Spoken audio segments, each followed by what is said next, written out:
దేవాని పురుషోత్తంకు హెల్ప్ చేయమని బ్రతిమాలడానికి వచ్చిన మినిస్టర్ ద్వారా నిజం తెలుసుకున్న మిథున సత్యమూర్తి. ఇంతకు ఏం జరిగింది? అసలు దేవాని పురుషోత్తంకు హెల్ప్ చేయమని బ్రతిమాలడానికి మినిస్టర్ రావడం ఏంటి?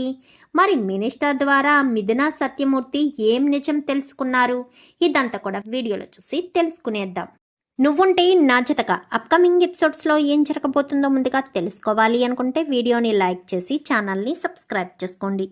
మొత్తం మీరు చూసుకున్నట్లయితే ఇంకా మిథున దేవా ఇద్దరు కూడా సంతోషంగా ఉండడం చూసి శారద అయితే దేవా తీసుకొచ్చిన బట్టల్ని కాస్త ఎవరు చూడకుండా తీసుకొచ్చి తన బీరువాలో దాచేస్తుంది. ఇంకా సత్యమూర్తికి తెలిస్తే సత్యమూర్తి కోప్పడతాడని బట్టలు అడుగునైతే దాచేస్తుంది ఇంకా శారద అయితే. ఇది ఇలా ఉండగా మిథున మార్కెట్కి వెళ్తూ వెళ్తూ నువ్వు ఒక్కదానివి ఎందుకు, ఇంటి దగ్గర ఉండొచ్చు కదా, నేను వెళ్ళి తెచ్చేవాడిని కదా అనగానే మీకేంటి బాబు, బయటికి వెళ్ళి ఎప్పటికో వస్తారు, మేము ఇంట్లోనే ఉండాలి కదా, అందుకే మీతో కలిసి తిరగాలని మాకు ఉండదా ఏంటి అంటూ దేవా పక్కన కూర్చుని ఆటోలో తిరుగుతూ ఉంటుంది. ఒక పెద్ద జంట ఎక్కి ఏంటి బాబు, నీతో పాటు నీ భార్యను కూడా తిప్పుతున్నావా, కష్టపెడుతున్నావా అనగాని ఈ భార్యలు మన మాట ఎందుకు వింటారండి, వాళ్ళు చెప్పిందే జరగాలి అనుకుంటారని ఇద్దరు కూడా వెనకాలిద్దరిని ఎక్కించుకుని వెళ్తూ ఉండగా దారిలో ఇంకా హరివర్ధన్ కారు డాష్ ఇవ్వడానికి అంటే ఇద్దరు ఒకరినొకరు ఎదురుపడేసరికి ఇలాంటి లైఫ్ కోసమేనా నువ్వు నువ్వు వదిలేసి నా ప్రేమను కాదని ఇక్కడికి వచ్చేసావు అంటూ 4 మాటలు అనేసరికి నా భర్త రోజు సంపాదించిన ప్రతి రూపాయి కష్టపడే సంపాదిస్తున్నాడు అంటూ మాట్లాడేసరికి వాడెన్ని రోజులు కష్టపడతాడు, నాకు ఈ కష్టం రాదు, నేను ఆటో నడపలేను, రౌడీయిజమే నాకు చాలా ఈజీగా ఉంది, ఎప్పుడో గొడవ జరిగితే చాలు ప్రతిరోజు డబ్బులొచ్చి పడతాయి అని ఆ లైఫ్కే సులువుగా అనుకుని అక్కడికే వెళ్తాడు అని చెప్పనేసరికి నా భర్త ఎప్పటికీ మారడు, నేను చెప్పినట్టే వింటాడు అని చెప్పి ఇంకా మిథున కాస్త అంటుంది. అనేసరికి వాళ్ళు వెనకాల కూర్చున్న వాళ్ళు దిగిపోయి వెళ్ళిపోతారు. ఇలాంటి వాళ్ళు చేసినప్పుడే తల్లి కూతుల్ని కొడుకుల్ని ఎందుకు కన్నాంరా భగవంతుడా అని అనిపించుకోవాల్సిన పరిస్థితి వస్తుంది అంటూ డబ్బులిచ్చి మధ్యలోనే దిగిపోతారు. ఇంకా మిథున దేవ బాధగానే మార్కెట్కి వెళ్ళి ఇంకా మిథునని తీసుకెళ్ళి ఇంటి దగ్గర డ్రాప్ చేసి దేవా బయటకు వచ్చేసేసరికి కరెక్ట్గా అదే సమయానికి ఒక రౌడీ వాడు ఫోన్ చేస్తాడు. దేవాన్న నిన్ను పురుషోత్తం అన్న ఒకసారి ఇక్కడికి రమ్మని చెప్తున్నాడన్నా అని చెప్పనేసరికి నేను పురుషోత్తం అన్న దగ్గర పని చెయ్యను అని చెప్పేశాను కదరా, మళ్ళీ పురుషోత్తమన్న రమ్మని చెప్పడం ఏంటి అని చెప్పాను. కానీ ఏమో అన్నా ఒక్కసారంటే రమ్మని అంటున్నాడు, ఒక్కసారి రావచ్చు కదా అని చెప్పనేసరికి సరే వస్తాను అని చెప్పి, అయినా ఇప్పుడు పురుషోత్తమన్న ఎందుకు రమ్మంటున్నాడు, ఇప్పుడు పురుషోత్తమన్న నన్ను రమ్మని మళ్ళీ తన దగ్గర పని చేయమని ఫోర్స్ చేస్తాడా ఏంటి, నేను పురుషోత్తమన్న దగ్గర పని చెయ్యను, ఆ రౌడీయిజం చెయ్యను అని మిథునకు మాట ఇచ్చాను, మరి ఇచ్చిన మాట నిలబెట్టుకోవాలి కదా, ఇచ్చినట్టుగానే నిలబెట్టుకుని నేను వెళ్ళకూడదు కదా అన్న ఉద్దేశంతో దేవా వెళ్ళాలా వద్దా అని ఆలోచిస్తూ ఉండగా ఎందుకు రమ్మన్నాడో ఏంటో ఒకసారి వెళ్ళి కనిపించేసి వచ్చేస్తే సరిపోతుంది, పదే పదే వెళ్ళడం రమ్మని అనడం వద్దు అన్నా ఇంకా నీకు నాకు ఎలాంటి సంబంధం లేదు అని క్లియర్గా చెప్పేయాలి అని చెప్పి ఇంకా దేవా కాస్త వెళ్తాడు. దేవా కాస్త వెళ్ళేసరికి సరాసరి ఆటోతోటే వెళ్ళేసరికి ఏంట్రా నీకు కర్మ, నువ్వు ఈ పురుషోత్తం తమ్ముడివి, నువ్వు నాకు తోడుగా నా పక్కన ఉంటే చాలు, నీకు ఎంత కావాలంటే అంత డబ్బు ఇస్తాను, నీ భార్యను ఏం కావాలన్నా తీసుకో, కావాలంటే అక్కడి నుంచి వచ్చేసి ఒక మంచి ఇల్లు కట్టుకుని అక్కడ ఉండండిరా, ఎందుకు మీకు అక్కడ చిన్న గుడిసెలో ఇలా ఆటో నడుపుకుంటూ ఎండా కొండ లేకుండా ఇలా కష్టపడడం నాకు అస్సలు నచ్చట్లేదురా అని చెప్పాను. కానీ చూడన్నా నా భార్యకి ఇష్టం లేని పని నేను ఏది చేయను, నా భార్య సంతోషం కోసమే నేను ఏదైనా చేస్తాను, నా భార్య సంతోషమే నాకు ముఖ్యం అని చెప్పి ఇంకా దేవా చెప్పేసేసరికి సరే అన్న ఇప్పుడు నన్ను ఎందుకు రమ్మని చెప్పావు, నేను ఇక్కడికి పదే పదే రావడం నా భార్యకి ఇష్టం లేదు, నా భార్యకి ఇష్టం లేని పని ఏదీ నేను చేయదలుచుకోలేదు, నేను ఇక్కడికి వచ్చానన్న విషయం తెలిసినా తను ఎంతగానో బాధపడుతూ ఉంటుంది అని చెప్పనేసరికి ఏమీ లేదు దేవా, రేపు మీటింగ్ ఏర్పాటు చేస్తున్నాము, పెద్ద అయినా వాళ్ళంతా కూడా వస్తున్నారు, మినిస్టర్ కూడా వస్తున్నాడు, నువ్వు రావాలి, నా పక్కన ఉండాలి, అలా ఉండి ఇలా వెళ్ళిపో చాలు అనగానే ఏమన్నా ఒక్కసారి చెప్తే అర్థం కాదా? నేను అసలు ఈ రౌడీయిజానికే ఉండకూడదు అంటే నేను రావాలి, నీ పక్కన ఉండాలి అంటూ మాట్లాడతావేంటి? ఈ రాజకీయానికి, నీ సావాసానికి ఏమీ వద్దు నాకు. నేను నా భార్యతో సంతోషంగా ఉండాలనుకుంటున్నాను. దయచేసి మళ్ళీ మళ్ళీ నన్ను పిలవద్దన్నా. నీకు చేతులు ఎత్తి మరీ నమస్కారం చేసి జోడించి చెప్తున్నాను. దయచేసి నన్ను పిలవద్దు, నా జోలికి రావద్దు. నీ దృష్టిలో దేవ అన్నవాడు చనిపోయాడు అనుకో. చనిపోయేవాడిని ప్రతిసారి పిలవలేవు కదా, ప్రతిసారి మాట్లాడలేవు కదా. అందుకే చనిపోయాడు అనుకో, వదిలే అన్నా. నీ దృష్టిలో నీ దగ్గర పనిచేసే రౌడీ చనిపోయాడు, ఇప్పుడు కొత్త జీవితం ఎత్తాడి దేవ అని అనుకో అన్నా. దయచేసి నన్ను ఇబ్బంది పెట్టొద్దన్నా. నాకు ఇష్టం లేని పని చెయ్యమని పదే ఫోర్స్ చేయొద్దన్నా అంటూ ఇంకా దేవ చెప్పేసేసరికి సరే అని ఇంకా ఆటోలో బయటికి వస్తూ ఉంటాడు. అప్పుడే సత్యమూర్తి కూరగాయలు తీసుకుని అలా నడుచుకుంటూ వచ్చేసరికి దేవ పురుషోత్తం ఇంట్లోంచి ఆటోలో బయటికి వెళ్ళడం చూస్తాడు. ఈ దేవ మారాడు అని ఆ పిచ్చిది భ్రమపడుతుంది. ఎప్పటికీ ఈ దేవ మారడు. దేవ బ్రతుకులో మార్పు అనేదే రాదు. ఛీ, వీడి రౌడీయిజానికి అలవాటు పడ్డవాడు కష్టపడి పని చేయడానికి ఎందుకు అలవాటు పడతాడు? అస్సలు అలవాటు పడడు అని తిట్టుకుంటూ సత్యమూర్తి కాస్త ఇంటికి బయలుదేరతాడు. దేవా నార్మల్గానే పురుషోత్తంతో మాట్లాడేశాను కదా, ఇంకా తను ఆటో షెడ్కి వెళ్ళిపోయి ఆటో షెడ్లో ఆటో పెట్టుకుని కూర్చుని ఉంటాడు. ఏమైనా గిరాకీలు ఏమన్నా వస్తాయేమో అన్న ఉద్దేశంతో ఇంకా అక్కడే కూర్చునేసరికి ఇంకా బీరువా ఎందుకోసమనో బీరువాలో బట్టలు తీసుకుని చూసుకుంటూ మురిసిపోతూ ఉంటుంది శారద. నా కొడుకు నా కోసం ఈ చీర తెచ్చాడు, నా భర్త కోసం ఈ బట్టలు తెచ్చాడు అని మంచం మీద పెట్టుకుని మురిసిపోతూ ఉండగా అప్పుడే అటుగా వెళ్తున్న సూర్యకాంతం అది చూసి ఒక్కసారిగా షాక్ అయిపోతుంది. ఏంటి, ఈవిడి బట్టలు తెచ్చుకుని లోపల దాచుకుని కొడుకు గురించి ఆలోచించుకుంటూ మురిసిపోతుందా? ఇలాగే ఉంటే తల్లి ప్రేమతో పాటు తండ్రి ప్రేమ కూడా దక్కేస్తుంది. అప్పుడు మళ్ళీ వీళ్ళిద్దరూ ఇంట్లో అడుగు పెట్టేస్తారు. అప్పుడు దేవా వాటా మాకెలా వస్తుంది? దేవా వాటా మాకు రావాలి అంటే ఎప్పటికీ మిథున దేవాలు ఇంట్లో అడుగు పెట్టకూడదు. అలా అడుగు పెట్టకుండా వాళ్ళని అవమానించాలి, ఈ ఇల్లు వదిలి వెళ్ళిపోయేటట్టుగా అవమానించాలి అని చెప్పి ఇంకా శారద చూస్తుంది కదా, చూస్తుండగానే గబగబా లోపలికి వస్తుంది. లోపలికి వచ్చేసరికి ఇంకా ఏంటి ఇలా వచ్చావు అనగాని, ఏంటి అత్తయ్య ఇది? మావయ్యకి ఇష్టం లేదు కదా దేవా దగ్గర బట్టలు తీసుకోవడం, మరి మీరు బట్టలు తీసుకుని లోపలికి వచ్చారేంటి? ఆ బట్టలు ఎందుకు తీసుకొచ్చారు? మావయ్య గారికి చెప్పనా? అయినా ఈ బట్టలు ఇంట్లో ఉండడం మావయ్య గారికి ఇష్టం లేదు. మావయ్య గారికి ఇష్టం లేని పని ఏమీ చేయడానికి నేను ఒప్పుకోను అంటూ ఆ బట్టలు ఈ బట్టలు తీసుకొచ్చి మిథున గుమ్మంలోనే పాడేస్తుంది. ఏం చేస్తున్నావక్క అని చెప్పనగానే, ఇది మీ ఆయన రౌడీయిజం చేసిన రక్తపు కూడుతో తెచ్చిన బట్టలు ఇవి. ఈ బట్టలు మామయ్య గారికి ఇష్టం లేదు, అయినా ఈ బట్టలు ఎందుకు తీసుకొచ్చారు అది ఇది అంటూ మాట్లాడేసరికి, ఏం మాట్లాడుతున్నావక్క? నా భర్త ఎందుకు ఆ పని చేస్తాడు? నా భర్త కష్టపడి ఆటో నడిపి మరీ సంపాదించి తీసుకొచ్చాడు. నా భర్త పురుషోత్తం దగ్గర పని మానేశాడు అనేసరికి, మానలేదు, ఆ రౌడీయిజం వాడు రక్తంలో కలిసిపోయింది, వాడు ఎప్పటికీ ఆ రౌడీయిజం మానడు అంటూ సత్యమూర్తి మాట్లాడతాడు. ఏం మాట్లాడుతున్నారు మావయ్య మీరు? ఆయన నిజంగా పూర్తిగా మారిపోయారు. ఆయన ఆటో నడుపుకుంటున్నారు అనగానే అబద్ధం అని నువ్వు చెప్తే నువ్వు నమ్మేశావు. అది అబద్ధం. ఇప్పుడే వాడిని నా కళ్ళతో చూశాను. పురుషోత్తం ఇంట్లోంచి వాడు వెళ్ళడం నా కళ్ళారా చూశాను అంటూ మాట్లాడేసరికి, ఏంటి మావయ్య అనేది అనగానే, అవును, వాడు నా కళ్ళతో పురుషోత్తం ఇంట్లోంచి వచ్చాడు కాబట్టే నేను చూసి చెప్తున్నాను అని చెప్పి, మీరు దేవాన్ని తప్పుగా అర్థం చేసుకుంటున్నారు మావయ్య అని చెప్పాను. కానీ అంటే నా కళ్ళు నన్ను మోసం చేస్తున్నాయా? ఆ పురుషోత్తం దగ్గర నుంచి రావడం నా కళ్ళారా చూశాను అంటే నీకు అర్థం కావట్లేదా? వాడు ఎప్పటికీ మారడు, వాడు మారాడు అని నువ్వు నమ్మి నువ్వు మోసపోయావు. నువ్వు మోసపోయింది కాస్త మమ్మల్ని మోసం చెయ్యాలని మాత్రం చూడొద్దు అంటూ ఇంకా మిథునను చాలా గట్టిగానే మాట్లాడతాడు ఇంకా సత్యమూర్తి అయితే. ఇంకా మిథున అయితే ఏడ్చుకుంటూ లోపలికి వెళ్ళిపోతుంది. ఇంకిక్కడ వాళ్ళంతా వాడిలో ఎప్పటికీ మార్పు వస్తుందిలే, పదండి పదండి అని అందరూ లోపలికి వెళ్ళిపోతారు.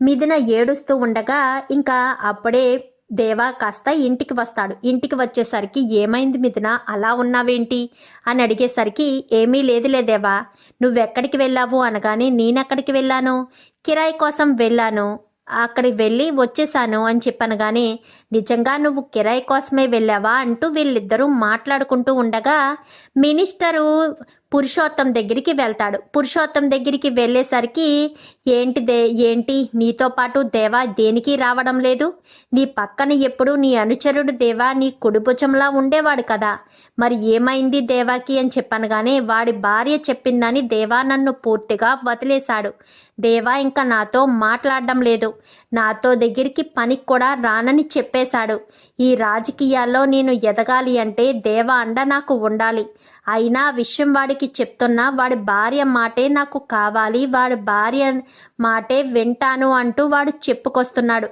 ఏం చేయమంటారు, ఎలా అక్కడి నుంచి వాడి భార్య నుంచి దూరం చేయమంటారు, ఏం చేసినా వాడు అర్థం చేసుకోవట్లేదు అంటూ మాట్లాడేసరికి ఏం మాట్లాడుతున్నావు పురుషోత్తం, ఏదో రకంగా దేవా నీ పక్కన ఉండేటట్టు చూసుకోవాలి కదా, దేవా నీ పక్కన లేకపోతే చాలా కష్టం పురుషోత్తం, నువ్వు ఈ రాజకీయాలను నెట్టుకు రాలేవు, దేవా నీకు బలం బలహీనత, నీ బలం బలహీనత రెండూ దేవా అయినప్పుడు తనకు తోడుగా నువ్వు ఉండాలి, ఉండడం మానేసి దేవా ఏదో చెప్పాడు చేశాడు అంటూ మాట్లాడతావేంటి, బ్రతిమాలో బామాలుకునో ఏదో రకంగా బొజ్జగించో దేవాన్ని నీకు అనుచరుడిగా ఉంచుకోవాలి, లేదంటే మాత్రం తర్వాత నువ్వు ఎదుర్కొనే సమస్యలు చాలా కష్టం, ఆ దేవుడమ్మ గెలిచినా గెలుస్తుంది, నేను మినిస్టర్గా ఉన్నప్పుడు దేవుడమ్మ కంటే నువ్వే నాకు ఎక్కువగా సపోర్ట్గా ఉండాలి కాబట్టి మన పదవే గెలవాలి అని చెప్పి మాట్లాడేసరికి ఏమో ఏం చేయాలో నాకేం తెలియడం లేదు అని చెప్పాను. కానీ చూడు పురుషోత్తం, నువ్వు మాత్రమే గెలవాలి అని నేను కోరుకుంటున్నాను, నీకే నేను సపోర్ట్ చేస్తాను, నేను ఒక్కసారి దేవాతో మాట్లాడి చూస్తాను అనగానే వాడు వినడు అనేసరికి ఏమో నా అంతటి వాడి ఇంటికి వెళ్ళి మరీ మాట్లాడితే ఖచ్చితంగా వింటాడేమో, విని నీకు సపోర్ట్గా ఉంటాడేమో అని చెప్పి మాట్లాడేసరికి సరే మీ ఇష్టం, మీ ఇష్టాన్ని నేనెందుకు కాదంటాను, మీకు నచ్చినట్టు చెయ్యండి, ఏదేమైనా దేవాన్ని ఒప్పించి నాకు అనుచరుడిగా ఉండేటట్టు చెయ్యండి, ఒక్కసారి నేను ఎమ్మెల్యే అయితే చాలు, వాడి అవసరం కూడా నాకు లేదు, ఆ తర్వాత వాడు వదిలేసి వెళ్ళిపోయినా పర్వాలేదు అనగానే నేను అదే మాట్లాడతాను, ఎమ్మెల్యే అయ్యేంత వరకు నీకు సపోర్ట్గా ఉండమని చెప్తాను అని చెప్పి మినిస్టర్ కాస్త చెప్తాడు. చెప్పినవాడు కాస్త ఇంకా ఈ పురుషోత్తం కోసం నేను ఆ దేవా ఇంటికి వెళ్ళాల్సిన పరిస్థితి వస్తుంది అని ఇంకా పద దేవా వాళ్ళ ఇల్లు తెలుసా అని చెప్పాను. కానీ తెలుసు అని చెప్పి దేవాయ వాళ్ళ ఇంటి వైపు కారు పోనిస్తాడు. ఇంకా ఇంటి దగ్గర మిథున దేవాతో గొడవ పడుతుంది. నువ్వు మారావు, మళ్ళీ మంచిగా ఉన్నావు అని నేను మా అమ్మ వాళ్ళను మా నాన్నని అందరినీ ఎదిరించి నీకు సపోర్ట్గా ఉన్నాను. నువ్వు ఆ రౌడీయిజాన్ని వదల్లేవా దేవా, ఎప్పటికీ రౌడీయిజాన్ని వదల్లేవా అని చెప్పాను. కానీ ఏం మాట్లాడుతున్నావు మిథున, నీ కోసం కాదా ఎప్పుడు కూడా నేను ఏ పని చేయింది ఆటో నడపడానికి సిద్ధపడ్డాను, కష్టపడి పని చేయడానికి మూటలు మోయడానికి కూడా సిద్ధపడ్డాను నేను. అలాంటిది నేను మళ్ళీ నాలో మార్పు రాదు, నేను రౌడీగానే ఉంటాను అంటూ మాట్లాడుతున్నావేంటి? ఎవరు అర్థం చేసుకున్నా అర్థం చేసుకోకపోయినా నువ్వు అర్థం చేసుకుంటావు అనుకున్నాను, నువ్వు నాకు ఎప్పుడూ తోడుగా ఉంటావు అనుకున్నాను. కానీ నువ్వే నన్ను ఎలా అపార్థం చేసుకుంటే నేను తట్టుకోలేకపోతున్నాను మిథున అని చెప్పనేసరికి నువ్వు నన్ను మోసం చేసావంటే నేనే తట్టుకోలేకపోతున్నాను. నువ్వు నన్ను ఎంత దారుణంగా ఈ రకంగా మోసం చేస్తావని అస్సలు అనుకోలేదు.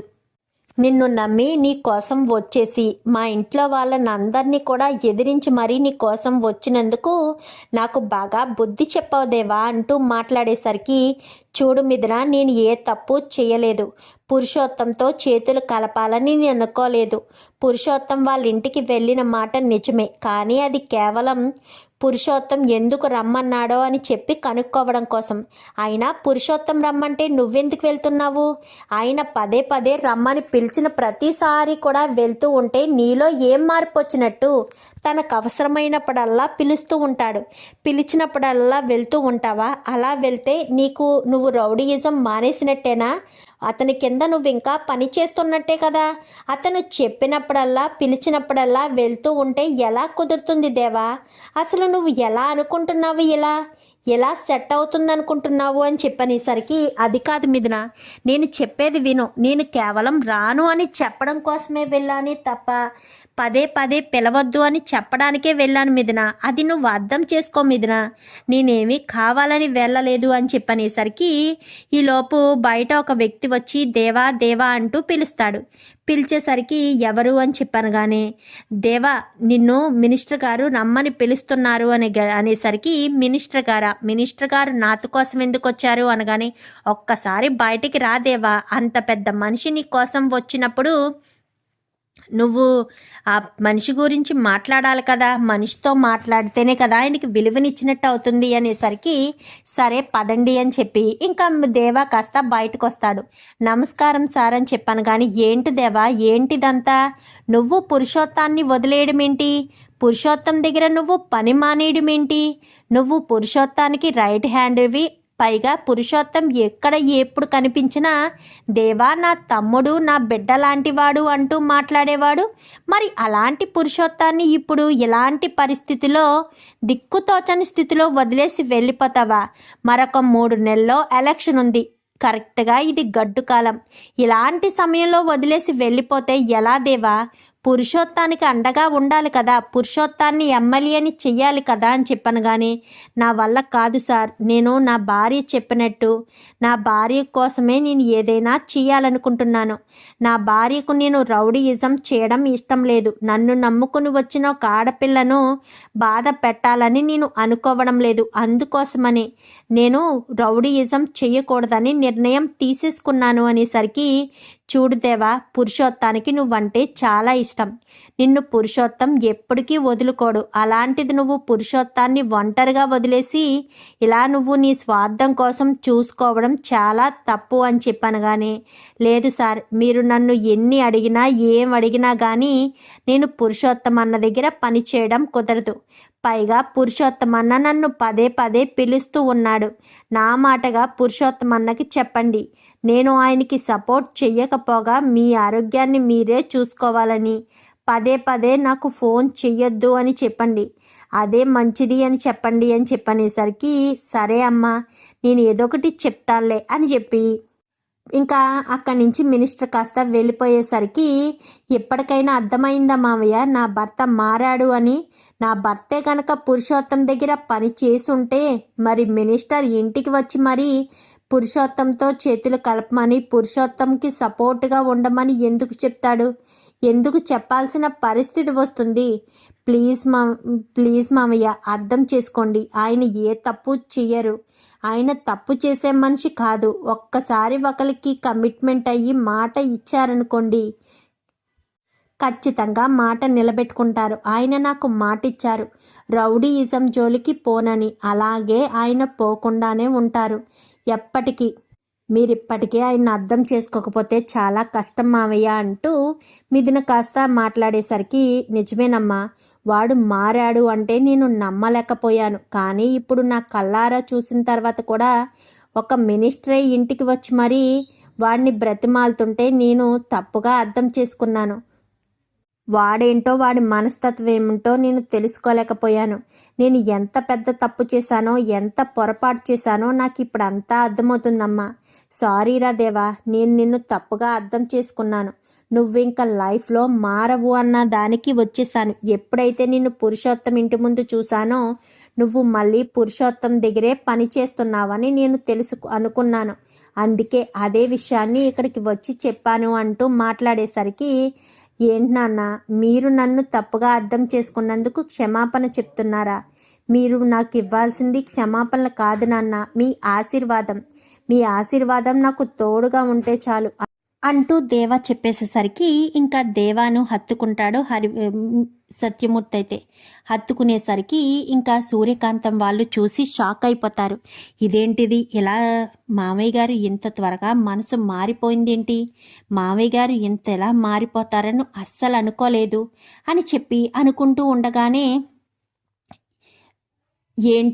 ఏంటక్కయ్య షాక్ అయిపోయి అలా ఉండిపోయావేంటి, మామయ్య గారు మమ్మల్ని క్షమించరనుకున్నావా, నా భర్తను క్షమించరు అని అనుకున్నావా ఏంటి అని చెప్పనేసరికి, నేను అనుకోవడం ఏంటి, నేనేం అనుకోలేదు అని చెప్పనగానే, మరి నువ్వనుకోకపోతే ఎవరనుకున్నారేంటి, నువ్వే అనుకున్నావు క్షమించరు అని అనుకున్నావు, కానీ క్షమించారు చూసావా, మా ఆయన మారాడు అక్క, ఖచ్చితంగా మారాడు, మా ఆయన ఎప్పుడూ కూడా మారే మనిషే, మారని మనిషి ఏమీ కాదు. అయినా మా ఆయన గురించి నాకు తెలీదా, నా భర్త తప్పు చెయ్యడు, తప్పు చేసే మనిషి కాదు, తప్పు చెయ్యను అని చెప్పాడు అంటే ఖచ్చితంగా తప్పు చెయ్యడు. అది నువ్వు అర్థం చేసుకోకుండా పదే పదే ఎందుకు అలా మాట్లాడుతున్నావు, ఎందుకు ఈ రకంగా మాట్లాడి నన్ను నా భర్తను బాధ పెట్టాలని చూస్తున్నావు, చూడక్క నీ మీద నాకు ఎలాంటి కోపం లేదు, ఎలాంటి కక్ష లేదు, అది నువ్వు అర్థం చేసుకుని ప్రతి క్షణం నువ్వు ఆలోచించుకుంటే బాగుంటుంది. ప్రతిసారి కూడా మేమేదో తప్పు చేస్తున్నట్టు, తప్పు మాట్లాడుతున్నట్టు నువ్వు అర్థం చేసుకుని మమ్మల్ని ఏదైనా అనాలి అంటే మాత్రం నేను అస్సలు ఊరుకోను అంటూ మాట్లాడేసరికి, ఏంటో అందరూ కలిసిపోతున్నారు, నేను అనుకున్నదేది జరగడం లేదు, నేను అనుకున్నదేది చెయ్యలేకపోతున్నాను అని ఇంకా సూర్యకాంతం లోపలికి వెళ్ళిపోతుంది. ఇంకా మిథున ప్రమోదిని అయితే చాలా సంతోషపడతారు. మామయ్య దేవ ఇంత తొందరగా ఒకటవుతారని అస్సలు అనుకోలేదు, చాలా సంతోషంగా ఉందక్క అని చెప్పాను. కానీ అవును మిథున, దేవాలో మార్పు వచ్చింది, మామయ్య కూడా ఎప్పటి నుంచో దేవా మామూలు మనిషి అవ్వాలని ఎంతగానో ఆశపడ్డారు, అదే మామయ్య గారు కూడా కోరుకున్నారు అని చెప్పి మాట్లాడేసరికి, ఏంటో నాకేమీ అర్థం కావట్లేదు, ప్రతి క్షణం దేవాలో మార్పు వచ్చింది, మార్పు రాలేదు అంటూ అందరూ మాట్లాడుతుంటే మామయ్య గారు మాత్రం అర్థం చేసుకోలేదు. దేవా తప్పు చేయలేదు అంటే మామయ్య గారు ఎందుకు అర్థం చేసుకోలేకపోతున్నారు అని నేను ఎంతగానో బాధపడ్డానక్క.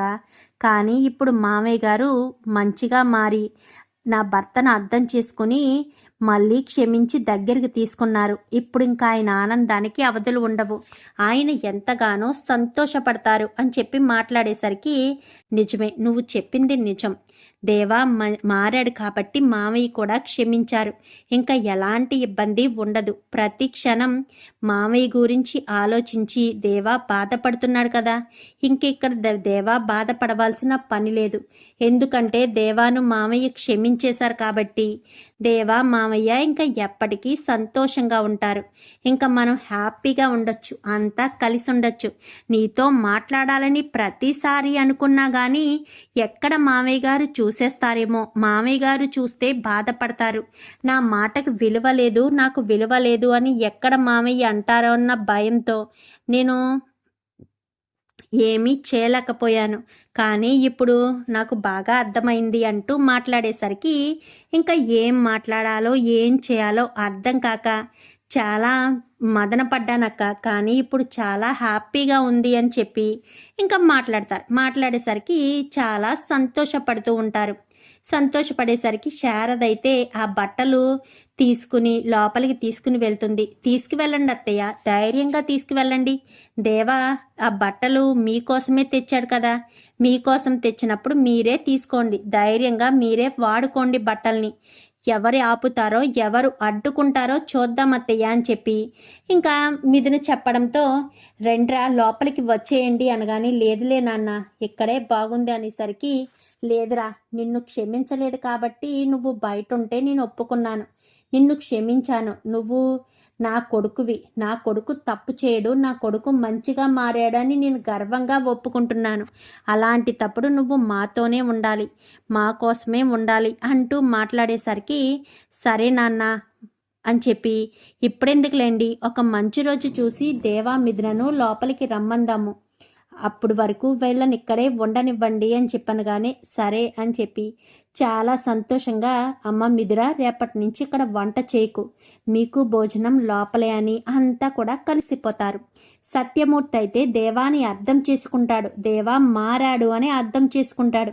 మరి అలా అర్థం చేసుకున్న సత్యమూర్తి హరివర్ధన్ కూడా అర్థం చేసుకుని దేవా మిథునను దగ్గరికి తీసుకోవాలని మీరు కూడా కోరుకుంటే వీడియో నచ్చితే లైక్ చేసి ఛానల్ని సబ్స్క్రైబ్ చేసుకోండి. పక్కనే ఉన్న బెల్ సింబల్లో ఆల్ పై క్లిక్ చేయండి. Thank you.